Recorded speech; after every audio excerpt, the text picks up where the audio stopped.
Hey guys, HJ here, and welcome back to another Space Engineers review episode, where today we will be reviewing the Star Wars ship found in the prequel episodes, the Providence Class Carrier. So, without further ado, let's get straight onto the video.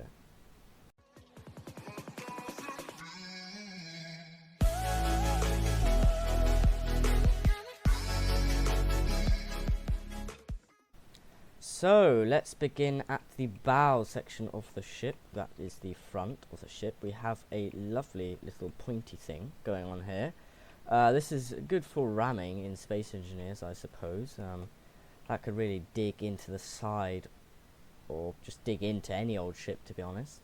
So, very nice. We have also got a hidden, a hidden railgun. That's right, everybody. This thing is kitted out, with a railgun. These things are always nice to see. They are completely ruthless, and they will tear any light armor block ship to pieces. So anyway, moving on from that, we go to a slightly larger section of the ship, and we have the forward observation bridge. That's what I'm going to call it. Personally, my favorite bridge compared to that very vulnerable looking bridge over there. I know that's the main bridge, but this is the bridge I want to be in during a battle, and you'll see why a bit later on. We've got a camera up there. We'll start with the top of the ship first. Moving aft, that is backwards, we have these, I believe these are cannon or artillery turrets. I'm not sure which one, from the warfare update. Very nice to see these, and the pipe design here, which kind of adds to the whole texture of the ship. More turrets, so this thing, you wouldn't want to come near this thing, really. It is kitted out. It is made for protection. We have a rocket turret here as well. Those things are OP as. And then we have some artillery turrets as well here. We have a cluster of ion thrusters from the Sparks of the Future update, I think. Don't quote me on that. That could be wrong. But, yeah. Ion thrusters, they look magnificent, really, in Space Engineers at the minute. We have a large landing pad. This is probably the largest landing pad on the ship, and you'll see why a bit later on. We have artillery turrets as well. So, as I said before, this thing is really kitted out with armament.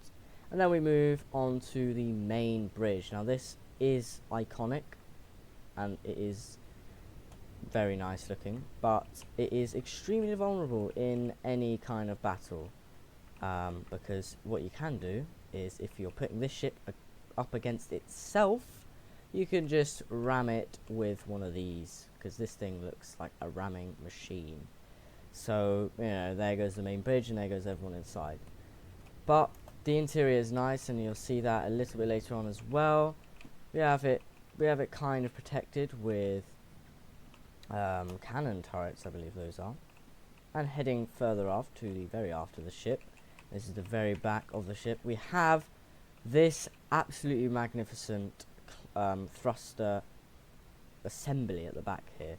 These are all the boosters, and this thing can accelerate quite well, so we'll see in a bit. Moving on to the sides of the ship, a large hydrogen thruster, an exposed gyroscope, just adding to the whole feel, getting some green as well onto the exterior of the ship. And then we have that main hangar bay door, doors plural, because there's one on the other side as well, as you can see, so it's symmetrical.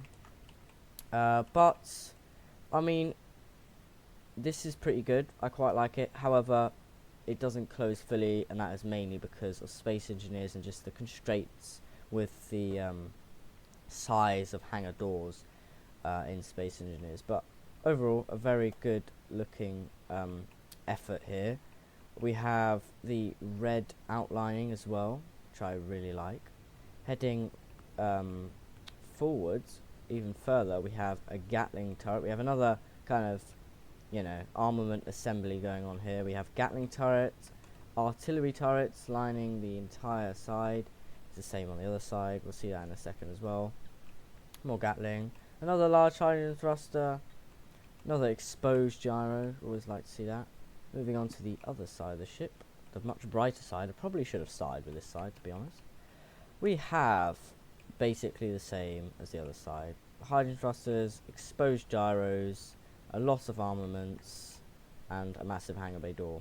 And that leads us to the bottom of the ship. And we'll start aft here. We have a quadruple setup of small hydrogen thrusters here. And then we move to the very large hydrogen thrusters here. There must be about, I think there's about a dozen there, accompanied by guns, accompanied by ion thrusters. So this thing is designed to stay in the air in atmosphere, and we will be testing that out later as well. We have a kind of connector landing assembly going on here with a magnet landing gear, a remote control block, I believe that is, and a connector. So you can have these kind of connected, you can have two of them connected, make a massive carrier. Sky's the limit, really. Moving even further forward, we have lots of small hydrogen thrusters there, and we have some hidden sparks of the future atmospheric thrusters, large atmospheric thrusters. So yeah, this kind of confirms it can fly in atmosphere, but obviously we never know until we test it, so we will be trying that out. Oh, this is also very vulnerable, a bit like the main bridge, because you can just ram this or shoot it off and then suddenly it's crippled, you can't land it or transfer anything onto it. But anyway, moving further forward, we have more large hydrogen thrusters accompanied by 4 sets of small hydrogen thrusters. So a lot of thrust on the bottom here, and there's a turret here, and that kind of concludes the exterior of the ship. It looks very, very nice. But now we're going to be heading into character mode, into my little character here, and we're going to be heading inside the interior. This is usually everyone's favourite part of reviews. So let's have a look. This is the kind of airlock deck, very small deck, not a lot of walking room, and then there's another airlock on this side, just going out to the other side, the opposite side of the ship. That's always nice. And then this door leads to the jetpack elevator. So we'll go up first, all the way to the top, to the main bridge. And this really is quite a nice bridge. I really, really like the interior of this bridge. We have plants, to help you calm your nerves, soothe your nerves during a battle, we have 2 control seats up front here for controlling turrets and things like that, and looking at these heads-up displays. So that is just a general kind of heads-up display of the status of the ship, and this is a damage report heads-up display, which I quite like. And then this is the main cockpit where you fly around the ship, so that's very neat. We have some racks to add to the overall look of the bridge, so it's got kind of a industrial-ish feel. The rest of it is very futuristic. We have some more panels here showing the activity regarding the refineries and the assemblers. So as you can see, I'm not assembling anything or refining anything, they're all on idle, so that's quite neat. We have a little conference table at the back here, and we have viewing ports looking in every direction, which I think is very nice. So that kind of concludes the main bridge. Personally, I would not like to be standing here when it becomes detached from the rest of the ship in a battle, but anyway, we'll move on from that, and we will go down. We'll go down the elevator to the crew quarters. That is right. So this is kind of the mess hall, crew quarters, living area, and we'll have a little checkout here. Some more plants. I'm quite liking the plants. They're quite neat. We have a kitchen. Make some pancakes there. We have what's this? Clang Cola and Cosmic Coffee. So there you go. Liking the alliteration there. We have extremely exposed toilets. I don't know why they don't put doors on those kind of blocks, but moving on, we have a conference table, which is surrounding an air vent, believe it or not. So that's quite nice. Quite like how they've incorporated the air vent into the design there. It's very neat. A nice big LCD panel here showing adverts for space engineers. Some propaganda going on there. And then we'll look at this side of the ship, and this has a lovely view outside of a block and also space. Another toilet, bit less exposed this time, but still no door. Another vent, an air vent, and then we have 6 beds, so 6 people can sleep here with sofas next to them. But so that's 6 people on this side. If we head to the other side, we have basically the same design with another 6 beds, but we'll head back to the elevator because we've just seen a fraction of the ship so far, and we'll go down even further to the medical bay. So the medical bay, isn't this lovely? We have cryo chambers here. So you have a nice relaxing sleep. There's quite a few, so it can house a lot of people. With the chief medical officer's kind of table. We have some operating desks here, I presume. Whatever this is, I have no clue what that is, and I don't really want to know either. And then we have some medical rooms here, just in case you die and you want to respawn and or change your skin. And a cargo, which has nothing in it. Right. Okay. Let's move on. Right, now we go down into the main hangar, and we have ourselves a lot of connectors, so we can probably have a lot more than 12 people living on the ship, but in terms of bed space it's only 12, but this is quite a lot of connected. We have these massive doors which can be controlled with just a simple click of a button, and then they open. So the whole hangar bay, it's got these underscore dashes, I believe, underscores though. Yeah, underscores to just really add to the whole ambience of the place, to be honest. And then with some interior lights as well. But we'll head even further forwards and shut the door on the way to the forward elevator. See the doors shutting there as we go up the elevator. Very nice to see. And this leads to a very ominous corridor. This is a bit creepy without a trusty flashlight. We're going to turn ours on. And also, if you look at my display here, no gravity. So you can just kind of float around like this. Just, casually. So there's no gravity in this corridor. Up until these stairs, when suddenly gravity, boom, I can jump up and down now.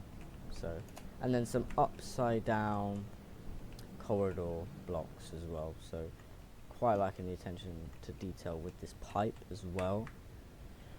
Let's head all the way forward, sprinting, and we'll find a little bit of an airlock going on here to the forward observation bridge, and with another vent in the middle because everyone likes vents. But this really is my kind of bridge. You can really see out into the front there. You can see a little ship over there which will be firing on soon. And yeah, nice plants. Plants are everywhere on the ship, so just in case the oxygen generators go down, we've got plants. Okay, so that's basically concludes the entire tour of the interior. Very nice looking bridge here. But we will hop into this cockpit and we'll just test out the acceleration, deceleration and the maneuverability of this ship now. So let's get a good shot of the aft thrusters firing. Isn't that beautiful? And we'll see the acceleration here. The acceleration is pretty decent here. And then the deceleration is a little bit slower, I think. I can't really tell. Still pretty good. However, the sideways thrust is not great, so this thing will not be moving from side to side very quickly.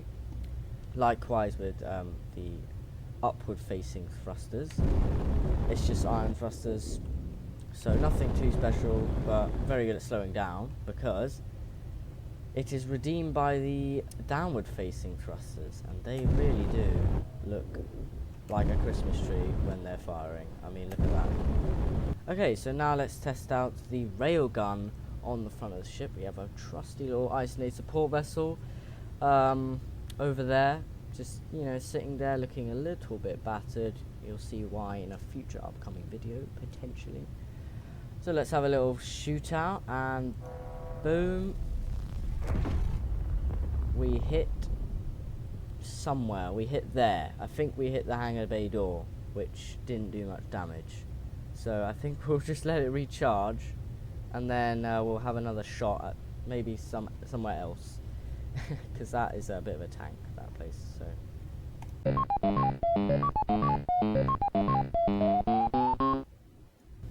okay, so the railgun has now recharged, and we're going to re-aim the crosshair to about here. Of course, the bullet itself is not going to fire there, but we're going to fire anyway. Let's have a little look. Boom, and that really did do some damage there. There's a nice big hole in the bottom. Was that the top? I think that's the bottom of the ship. And a few burning things as well. Isn't that nice? Okay, so that kind of wraps up the whole space aspect of the ship. We're now going to cut to a planet where we'll test out the Earth maneuverability. So we'll see how it does. So I'll see you guys in just a moment. Okie dokie, we are now in a star system world here at lovely jovely Earth. We're going to spawn in this ship in atmosphere to see if it will float. Here we go. Here we go. And we have liftoff. It seems to be staying up fine, looks like. So I'll just head to the bridge. Okay, and we'll have a look at the maneuverability. This thing really does look nice in atmosphere. Forwards maneuverability is very similar to space. Quite like it. Gyros is similar. Now let's see. Thrusting upwards is slower due to gravity, and then thrusting downwards pretty much consists of gravity taking us down and a few little thrusters inside. So, can it flip? This is not a good idea. No, it can't. Oh god. No, it definitely can't. Do not flip this thing in atmosphere, or you'll end up with a ship that is upside down, and also a bridge in the front. Oh Jesus. So thank you so much for watching this video. I hope you enjoyed it. Like and subscribe, and I'll see you guys in the next one. Thank you and goodbye.